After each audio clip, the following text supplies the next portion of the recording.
a walk on some nice poolside and drink some jelly water or a killer bee. When it comes to my island, you're a stranger once, you must believe me. Where else in the world you get this immediately?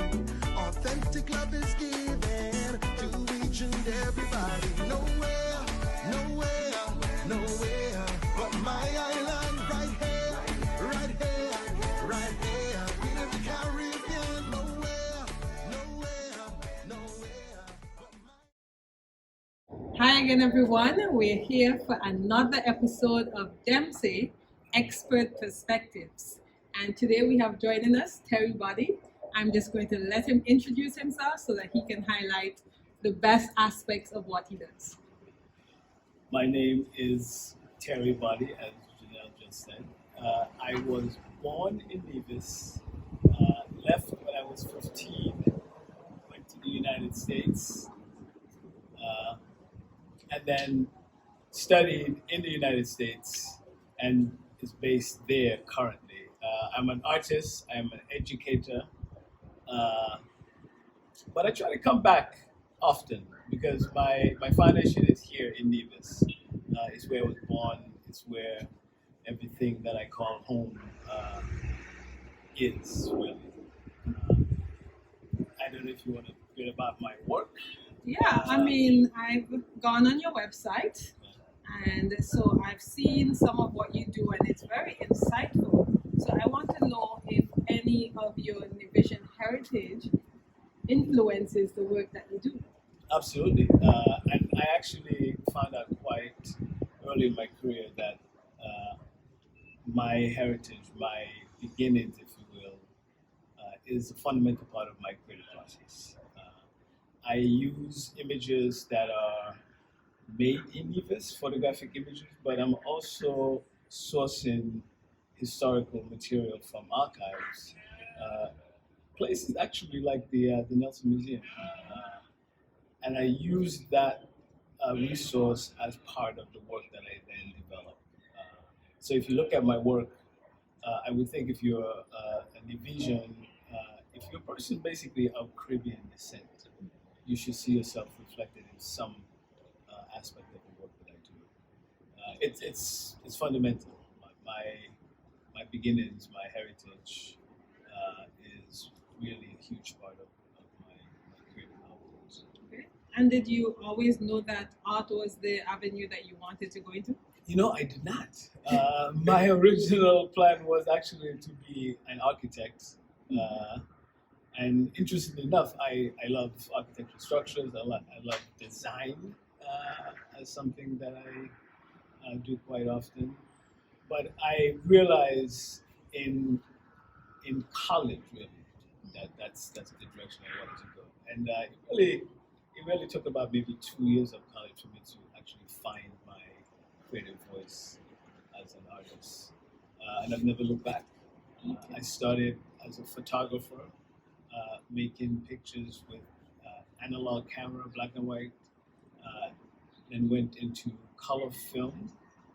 And then when I was in graduate school for art, I found my true artistic voice, and that's where I started to work in a more multidisciplinary way, where I'm combining photographic elements with other materials, such as oil, pastel, graphite. And the work that I do, I'm able to use those archival materials and insert them into the work because of the multidisciplinary aspect of the work that I do. Okay, and would you say that your career in art has been a success thus far? I would think so. I've been recognized by my peers. I've gotten accolades through fellowships and residencies and exhibitions. I've been written about in publications. I've been interviewed. My work is actually one of my signature work, I should say, is part of the National Museum of African American Art in Washington, D.C., which for me is like a perfectly personal goal of mine. When I made that work, I knew I wanted that work to be archived in an institution where people can see it on a regular basis. And that was able to happen. Because for me, the work that you do isn't necessarily just commodity. It's not just something that you make and it's supposed to fetch thousands, millions of dollars. I see my work as a resource for anyone who wants to confront and maybe examine history, but also the creative process itself. But it's not intended only to be a commodity item. See, I asked Terry that because in our discussions previously, he doesn't like to brag about his success, so you have to prompt him. He had his lovely hype woman to let us know that his work is actually also hanging in the Smithsonian. So that's a great accomplishment. And I think when people hear things like that, they can see themselves in you and realize that from a small island like Nevis, 36 square miles, birthplace of Alexander Hamilton as well, also an immigrant like yourself to the United States. Absolutely. They can see themselves in you and realize that it's something attainable, goals such as being in arts, that sometimes people see as less practical. So how would you encourage others to get into such a field like that and be successful in it? Well, I think there's great opportunities to be successful as an artist. It, of course, depends on the type of success. I mean, you could certainly be someone who's well-known, successful in that way, or you could be someone who commands, exorbitant amount of money in the commercial market.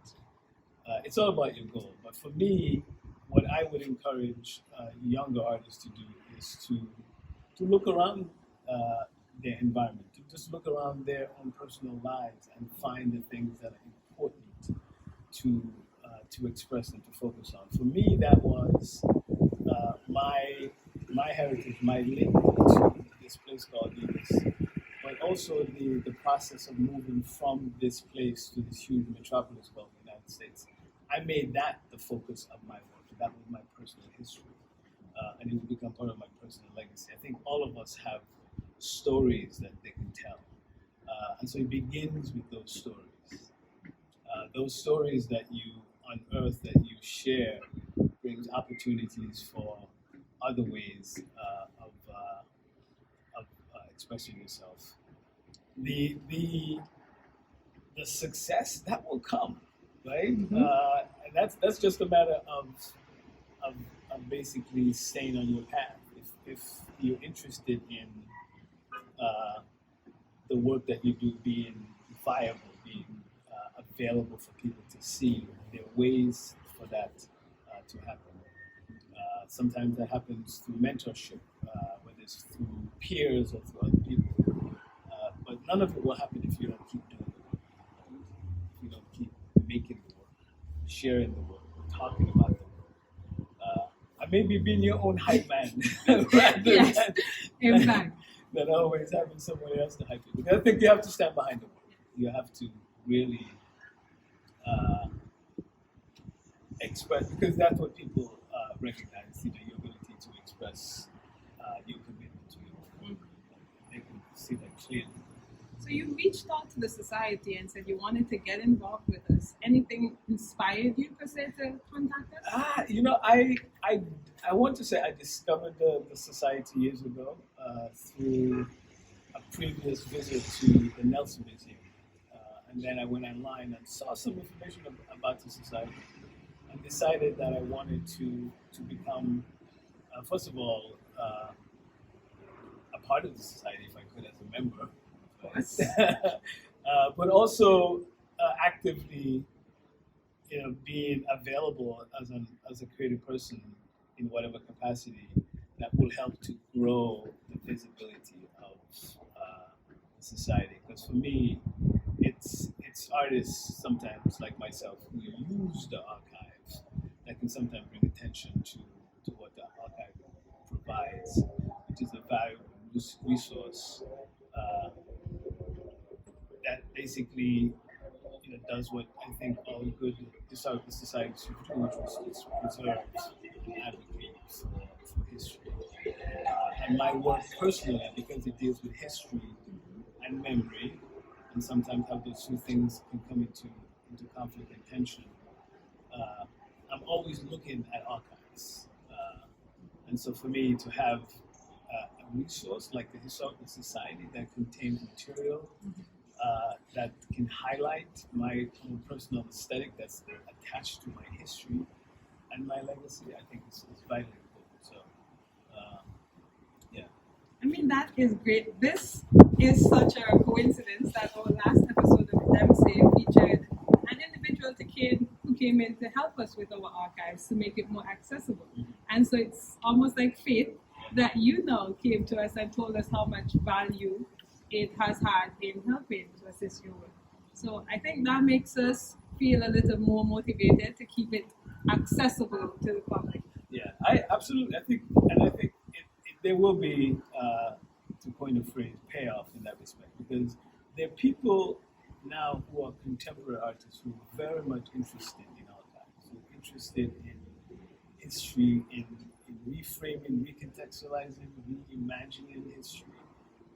History is never something that's dormant, right? It's always something that's living.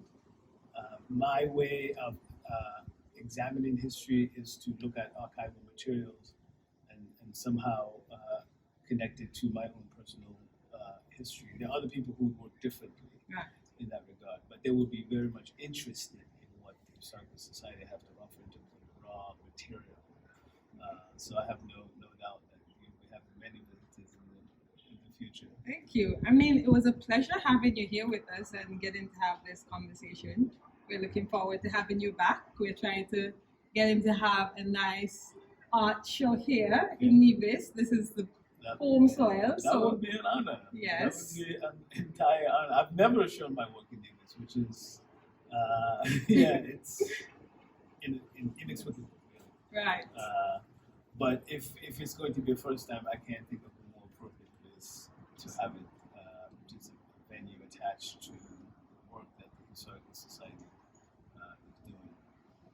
That's perfect. So we're looking forward to that, and definitely follow our pages to see when we are going to have such an event, and definitely look up Terry's work at terryboddie.com, right? Right. All right. So thank you again for chatting with us, and this was another episode of Dem Say. Thank you for having me, and look forward to working with you in the future. Thank you.